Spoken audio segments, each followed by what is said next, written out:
ਸਤਿਨਾਮ ਸ੍ਰੀ ਵਾਹਿਗੁਰੂ ਸਾਹਿਬ JIO. ਸ੍ਰੀ ਰਾਗ ਮਹੱਲਾ ਤੀਜਾ। ਸਤਿਗੁਰ ਮਿਲਿਆ ਫੇਰ ਨਾ ਪਵੈ, ਜਨਮ ਮਰਨ ਦੁਖ ਜਾਏ।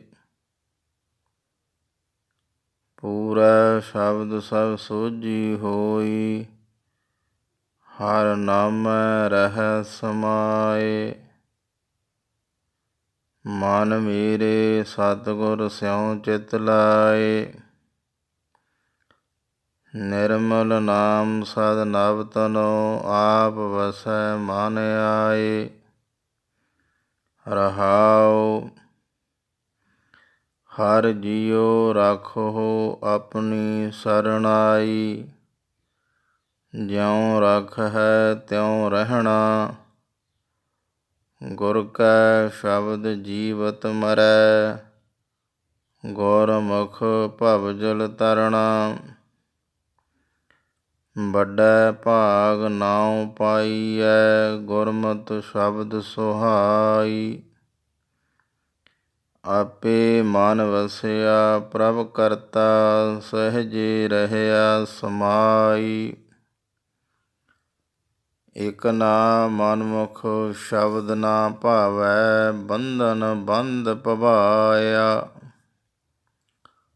ਲੱਖ 84 ਫਿਰ ਫਿਰ ਆਵੈ, ਬਿਰਥਾ ਜਨਮ ਗਵਾਇਆ। ਭਗਤਾ ਮਨ ਆਨੰਦ ਹੈ, ਸੱਚਾ ਸ਼ਬਦ ਰੰਗ ਰਾਤੇ। ਆਨ ਦਿਨ ਗੁਣ ਗਾਵਹਿ ਸਦ ਨਿਰਮਲ, ਸਹਿਜੇ ਨਾਮ ਸਮਾਤੇ। ਗੁਰਮੁਖ ਅੰਮ੍ਰਿਤ ਬਾਣੀ ਬੋਲਹਿ, ਸਭ ਆਤਮ ਰਾਮ ਪਛਾਣੀ। ਏਕੋ ਸੇਵਨ ਏਕ ਅਰਾਧ ਹੈ, ਗੁਰਮੁਖ ਅਕਥ ਕਹਾਣੀ। ਸੱਚਾ ਸਾਹਿਬ ਸੇਵੀਐ, ਗੁਰਮੁਖ ਵਸੈ ਮਨ ਆਏ। ਸਦਾ ਰੰਗ ਰਾਤੇ ਸੱਚ ਸਿਉ, ਆਪਣੀ ਕਿਰਪਾ ਕਰੇ ਮਿਲਾਏ। ਆਪੇ ਕਰੇ ਕਰਾਏ, ਆਪੇ ਇਕ ਨ ਸੁਤਿਆਂ ਦੇ ਜਗਾਏ। ਆਪੇ ਮੇਲ ਮਿਲਾਇਂਦਾ, ਨਾਨਕ ਸ਼ਬਦ ਸਮਾਏ। ਸ੍ਰੀ ਰਾਗ ਮਹੱਲਾ ਤੀਜਾ। ਸਤਿਗੁਰ ਸੇਵਿਐ ਮਨ ਨਿਰਮਲ, ਸਤਿਗੁਰ ਸੇਵਿਐ ਮਨ ਨਿਰਮਲਾ, ਭਏ ਪਵਿੱਤ ਸਰੀਰ। ਮਨ ਆਨੰਦ ਸਦਾ ਸੁਖ ਪਾਇਆ, ਭੇਟਿਆ ਗਹਿਰ ਗੰਭੀਰ। ਸੱਚੀ ਸੰਗਤ ਬੈਸਣਾ, ਸਚ ਨਾਮ ਮਨ ਧੀਰ। ਮਨ ਰੇ ਸਤਿਗੁਰ ਸੇਵ ਨਿਸੰਗ, ਸਤਿਗੁਰ ਸੇਵਿਐ ਹਰਿ ਮਨ ਵਸੈ, ਲੱਗੈ ਨ ਮੈਲ ਪਤੰਗ। ਰਹਾਉ ਸੱਚਾ ਸ਼ਬਦ ਪਤ ਊਪਜੈ, ਸੱਚੇ ਸੱਚਾ ਨਾਉ। ਜਿਨੀ ਹਉਮੈ ਮਾਰ ਪਛਾਣਿਆ, ਹਉ ਤਿਨ ਬਲਿਹਾਰੈ ਜਾਉ। ਮਨਮੁਖ ਸਚ ਨ ਜਾਣਨੀ, ਤਿਨ ਠੌਰ ਨ ਕਤਹੂੰ ਥਾਉ। ਸੱਚ ਖਾਣਾ ਸੱਚ ਪਹਿਨਣਾ, ਸੱਚੇ ਹੀ ਵਿੱਚ ਵਾਸ। ਸਦਾ ਸੱਚਾ ਸਾਲਾਹਣਾ, ਸੱਚਾ ਸ਼ਬਦ ਨਿਵਾਸ। ਸਭ ਆਤਮ ਰਾਮ ਪਛਾਣਿਆ, ਗੁਰਮਤੀ ਨਿਜ ਘਰ ਵਾਸ। ਸੱਚ ਵੇਖਣ ਸੱਚ ਬੋਲਣਾ, ਤਨ ਮਨ ਸੱਚਾ ਹੋਏ। ਸੱਚੀ ਸਾਖੀ ਉਪਦੇਸ ਸੱਚ, ਸੱਚੇ ਸੱਚੀ ਸੋਏ। ਜਿਨੀ ਸੱਚ ਵਿਸਾਰਿਆ, ਸੇ ਦੁਖੀਏ ਚੱਲੇ ਰੋਏ। ਸਤਿਗੁਰ ਜਿਨੀ ਨਾ ਸੇਵਿਓ, ਸੇ ਕਿਤ ਆਏ ਸੰਸਾਰ। ਜਾਮਦਰ ਬੱਧੇ ਮਾਰੀਐ, ਕੂਕ ਨ ਸੁਣੈ ਪੁਕਾਰ। ਬਿਰਥਾ ਜਨਮ ਗਵਾਇਆ, ਮਰ ਜੰਮਹਿ ਵਾਰੋ ਵਾਰ।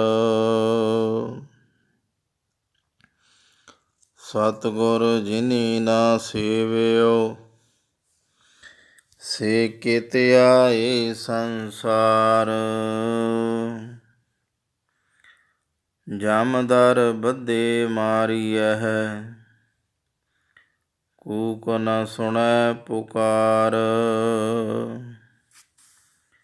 ਬਿਰਥਾ ਜਨਮ ਗਵਾਇਆ, ਮਰ ਜੰਮਹਿ ਵਾਰੋ ਵਾਰ। ਵਾਹਿਗੁਰੂ ਜੀ ਕਾ ਖਾਲਸਾ, ਵਾਹਿਗੁਰੂ ਜੀ ਕੀ ਫਤਿਹ। ਪਰਮ ਸਨਮਾਨ ਅਤੇ ਸਤਿਕਾਰਯੋਗ ਗੁਰੂ ਪਿਆਰੀ ਸਾਧ ਸੰਗਤ ਜੀਓ, ਅੱਜ ਆਪ ਜੀ ਨੇ ਗਿਆਨ ਗੁਰੂ ਸ੍ਰੀ ਗੁਰੂ ਗ੍ਰੰਥ ਸਾਹਿਬ ਮਹਾਰਾਜ ਜੀ ਦੇ 69ਵੇਂ ਅੰਗ ਦਾ ਪਾਠ ਸਰਵਣ ਕੀਤਾ। ਪਿਛਲੀ ਵਿਚਾਰ ਦੇ ਵਿੱਚ ਆਪਾਂ ਸਹਿਜ ਦੀ ਵਿਚਾਰ ਕੀਤੀ ਸੀ।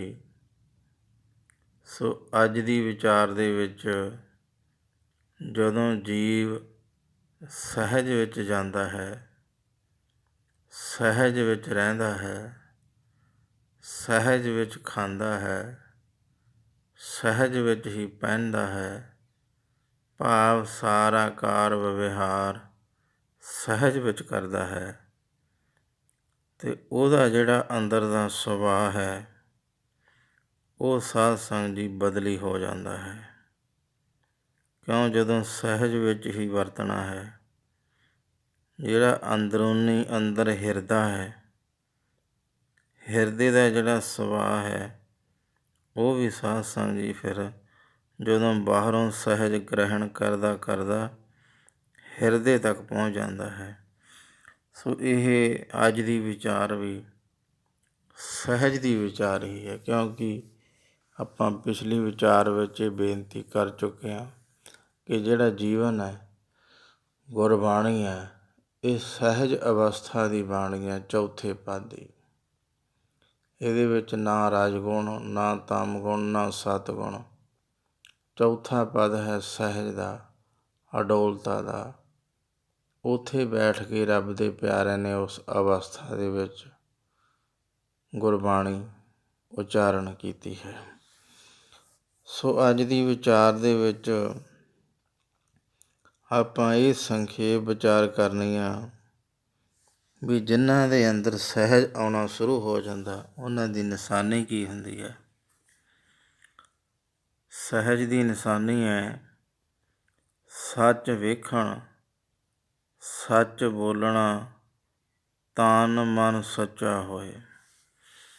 ਉਹ ਕੀ ਕਰਦੇ ਨੇ ਕਿ ਸੱਚ ਵੇਖਦੇ ਨੇ। ਸੱਚ ਨੂੰ ਕਿਵੇਂ ਵੇਖਣਾ ਸਾਧ ਸੰਗਤ ਜੀ? ਸੱਚ ਨੂੰ ਆਪਾਂ ਕਿਵੇਂ ਵੇਖ ਸਕਦੇ?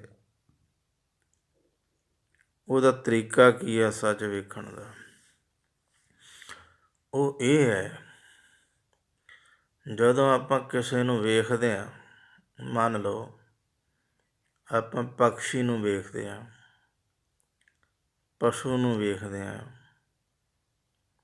ਨਰ ਨਾਰੀ ਨੂੰ ਵੇਖਦੇ ਹਾਂ, ਕਿਸੇ ਨੂੰ ਵੀ ਵੇਖਦੇ ਹਾਂ, ਸਾਡੇ ਅੰਦਰ ਸੱਚ ਵੇਖਣਾ। ਸੱਚ ਵੇਖਣਾ ਕੀ ਹੈ?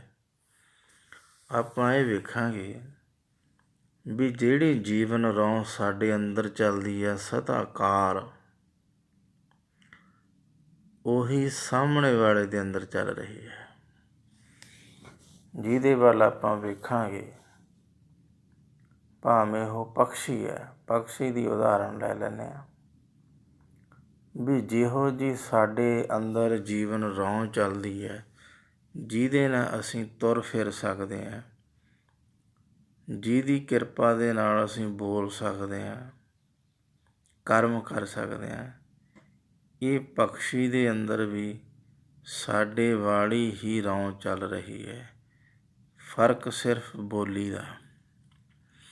ਕਿਉਂਕਿ ਸਾਧ ਸੰਗਤ ਜੀ, ਅਸੀਂ ਜੀਵਨ ਰੌਂ ਓਕਾਰ ਸੱਤ ਤੋਂ ਬਿਨਾਂ, ਜਿਹਨੂੰ ਆਪਾਂ ਕਹਿੰਦੇ ਇੱਕ ਓਅੰਕਾਰ, ਕਾਰ ਆ ਗਈ ਨਾ, ਓਕਾਰ ਜਿਹੜੀ ਸੱਤ ਹੈ, ਸਦੀਵ ਕਾਲ ਰਹਿਣ ਵਾਲੀ ਜੀਵਨ ਰੌਂ ਆ, ਸਤਾ, ਉਹ ਸਾਧ ਸੰਗਤ ਜੀ ਫਿਰ ਅਸੀਂ ਪੰਛੀਆਂ ਦੇ ਵਿੱਚੋਂ ਵੀ ਵੇਖ ਸਕਦੇ ਹਾਂ, ਅਨੁਭਵ ਕਰ ਸਕਦੇ ਹਾਂ ਵੀ ਜਿਹਦੇ ਨਾਲ ਸਾਡਾ ਜੀਵਨ ਚੱਲਦਾ, ਉਹੀ ਸਤਾ, ਉਹੀ ਕਾਰ ਇਹਦੇ ਅੰਦਰ ਹੈ। ਸੋ ਇਸ ਕਰਕੇ ਜਦੋਂ ਪਕਸ਼ੀਆਂ ਨੂੰ ਵੇਖਦੇ ਹੋਏ ਪਸ਼ੂਆਂ ਦੇ ਵਿੱਚ ਦੀ ਵੀ ਉਹੀ ਪਿਆਰ ਅਨੁਭਵ ਕੀਤਾ, ਉਹੀ ਆਨੰਦ ਅਨੁਭਵ ਕੀਤਾ।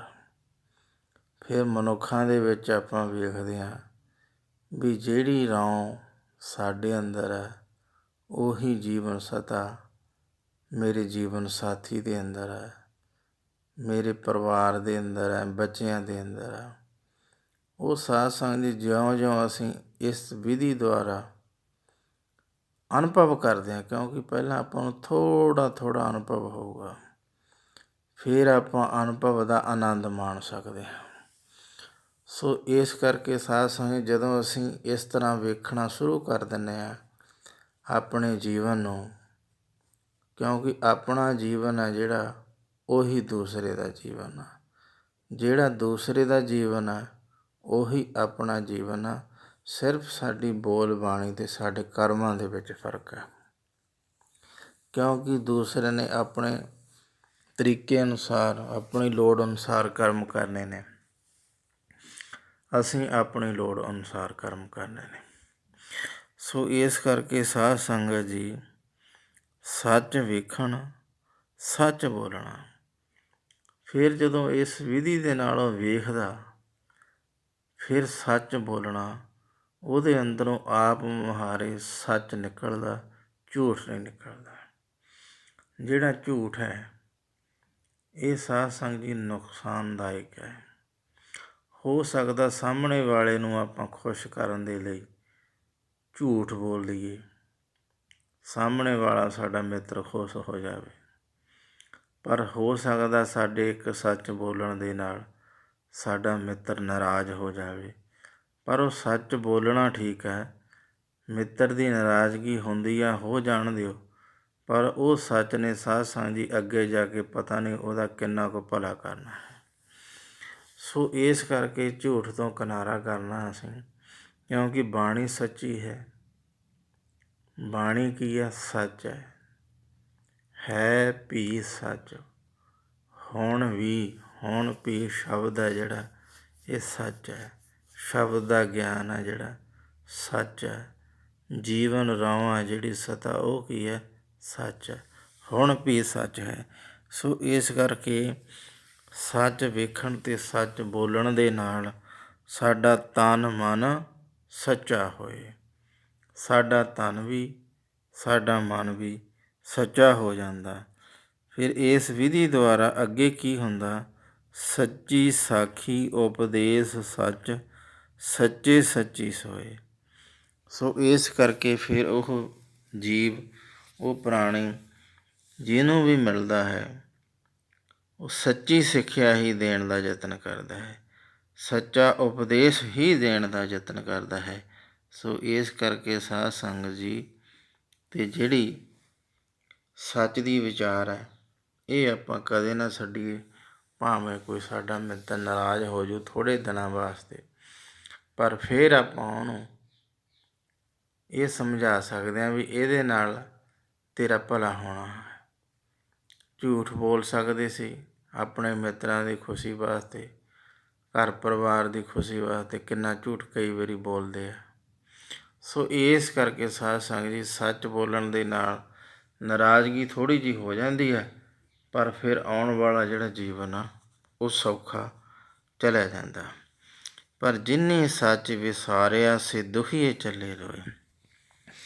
ਜਿਨ੍ਹਾਂ ਨੇ ਸੱਚ ਵਿਸਾਰਤਾ ਸਾਧ ਸੰਗਤ ਜੀ, ਜਿਨ੍ਹਾਂ ਨੇ ਉਹ ਸੱਤ ਸਤਾ ਦੇ ਪਿਆਰ ਨੂੰ, ਸੱਤ ਸਤਾ ਦੇ ਅਨੁਭਵ ਨੂੰ, ਜਿਹੜਾ ਕਹਿਆ ਨਹੀਂ ਜਾ ਸਕਦਾ, ਜਿਹਦੀ ਵਿਆਖਿਆ ਨਹੀਂ ਹੋ ਸਕਦੀ, ਜਿਹਨੂੰ ਕਹਿਆ ਹੀ ਨਹੀਂ ਜਾ ਸਕਦਾ ਸਾਧ ਸੰਗਤ ਜੀ, ਕੁਝ ਬੋਲਾਂ ਦੇ ਵਿੱਚ ਆਉਂਦਾ ਹੀ ਨਹੀਂ, ਜਿਹੜਾ ਉਹ ਸੱਤ ਸਤਾ ਜਿਹੜੀ ਹੈ, ਜਿਨ੍ਹਾਂ ਨੇ ਉਹ ਵਿਸਾਰਤਾ, ਜਿਨ੍ਹਾਂ ਨੇ ਸੱਚੀ ਸਿੱਖਿਆ ਵਿਸਾਰਤੀ, ਸੇ ਦੁਖੀਏ ਚੱਲੇ ਰੋਏ।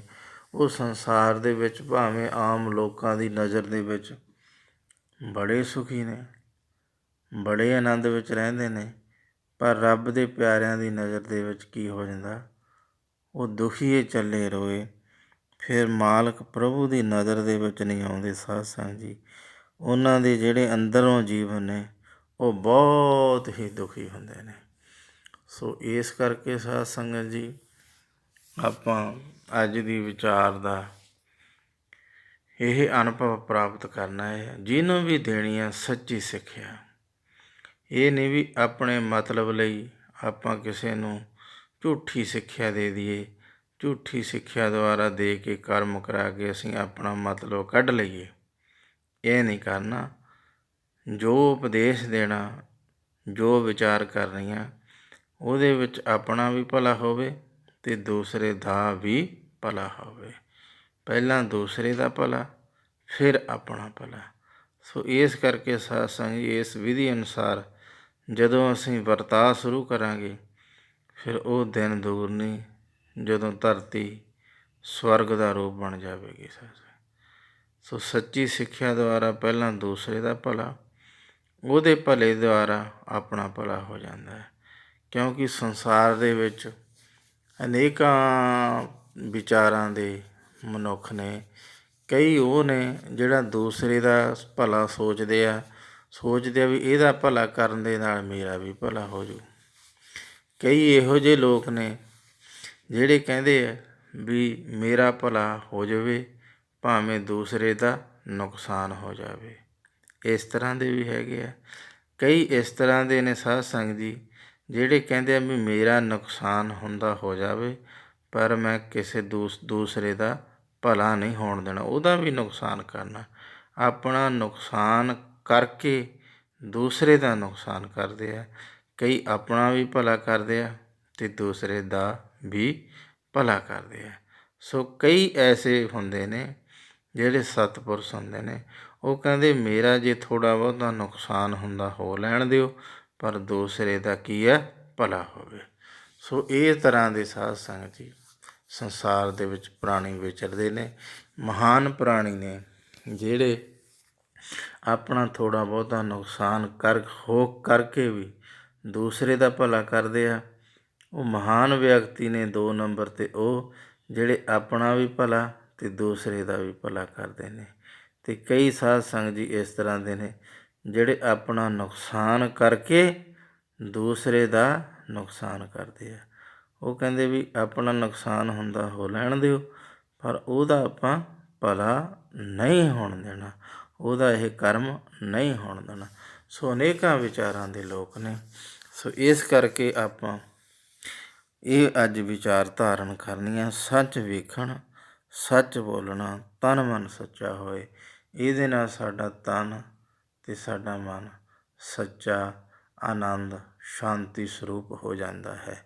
ਸੋ ਅੱਜ ਦੀ ਇੰਨੀ ਕੀ ਵਿਚਾਰ ਪ੍ਰਵਾਨ ਕਰਨੀ ਜੀ। ਭੁੱਲਾਂ ਚੁੱਕਾਂ ਦੀ ਖਿਮਾ। ਵਾਹਿਗੁਰੂ ਜੀ ਕਾ ਖਾਲਸਾ, ਵਾਹਿਗੁਰੂ ਜੀ ਕੀ ਫਤਿਹ।